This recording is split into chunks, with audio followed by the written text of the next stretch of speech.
Alô você, saúde, paz e prosperidade seja contigo. Hoje eu estou passando para falar sobre um assunto bem interessante. Não sei como você vai receber, mas eu quero que você dê um toque aí onde você está, que cidade você está, que parte do Brasil você está. Você que tem acompanhado nossos vídeos, tem acompanhado os nossos trabalhos, dê um toque aí, dê um sinal, compartilhe com alguém, repasse para alguém que às vezes está passando pelo mesmo problema e não sabe como fazer.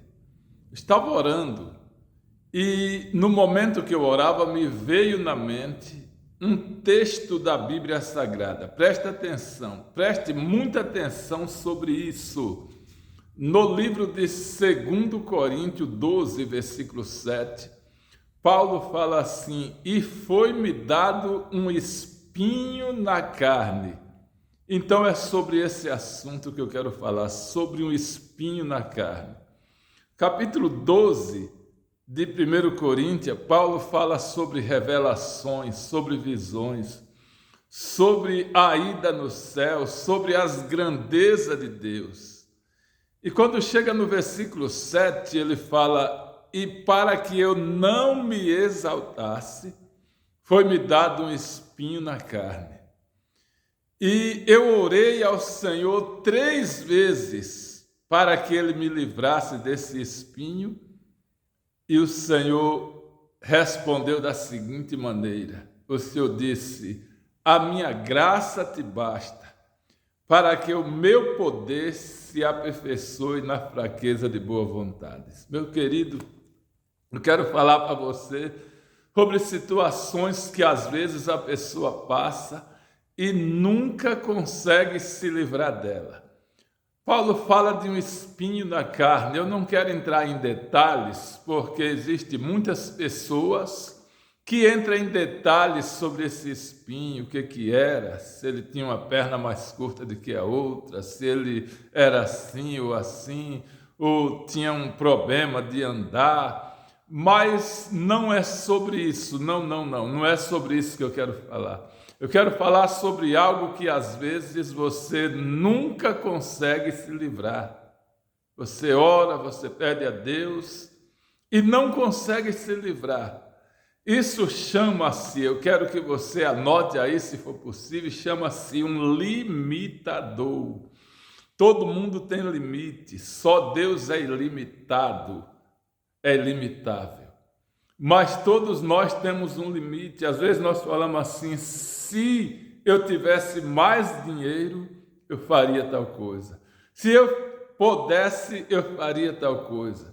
Se eu fosse mais novo, faria tal coisa. Outros falam assim: se eu fosse mais velho, eu faria tal coisa. Você notou que todo mundo tem um limitador? Esse limitador às vezes é um problema físico, é uma dor na perna, é uma dor no joelho, às vezes é um problema que tem que tomar remédio, às vezes é na visão, tem que usar óculos, enfim, todos nós temos um limitador. Para que esse limitador? A Bíblia diz que é para que não venhamos nos exaltar. Quantas vezes vem na cabeça que você é melhor do que os outros e que você consegue, que você é o super? Aí Deus coloca um limitador, algo para você ficar limitado. Eu posso fazer isso, mas eu tenho esse problema. E Paulo disse, a Bíblia diz assim: para que eu não me exaltasse, foi-me dado um espinho na carne. Queridos, isso era um problema. E ele disse: eu orei, clamei a Deus. E ele disse: deixa isso para lá, fica quieto, aceita, porque a minha graça te basta. Tem problemas que você tem que aprender a conviver com ele. Não é o correto, não é legal, mas você tem que aprender a conviver com situações, tem que se auto-atualizar para viver com as dificuldades. Isso é um espinho na carne, é uma dor, é um sofrimento, mas tome posse, você é uma bênção de Deus. Consiga, aprenda a conviver em tempos difíceis. O próprio Paulo fala, sei viver em todos os tempos e em todas as situações. Sei ter abundância, também sei passar necessidade. Aí ele finaliza dizendo assim, posso todas as coisas naquele que me fortalece. Que Deus te abençoe. Abraço!